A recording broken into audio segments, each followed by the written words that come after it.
बेचैनी तो आती ही आती है।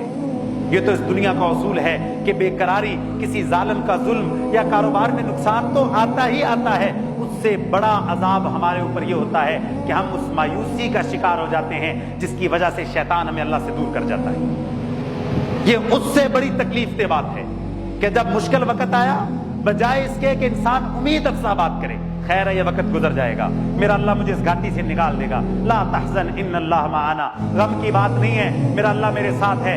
इंसान पूरे यकीन के साथ उस घाटी से गुजर जाए और वो अकेला भी हो, उसके अंदर ये कैफियत हो कि एक फौज मेरे साथ चल रही है, वो अकेला हो, उसके अंदर ये कैफियत हो कि मेरा रब मुझे देख रहा है, वो अकेला हो उस तकलीफ की घाटी में से गुजरते हुए, लेकिन उसके अंदर ये एहसास हो कि मेरा रब मुझे मोहब्बत से देख रहा है। एक कैफियत अपने अंदर पैदा करे कि अगर इस तंगी से मैं गुजर रहा हूं, मेरे रब ने मुझे तन्हा नहीं छोड़ा, वो मेरी निगरानी कर रहा है, मुझे जरूर निकालेगा इस रास्ते से। अल्लाह की कसम, ये जमीन के सीने पर सबसे बड़ी नेमत है।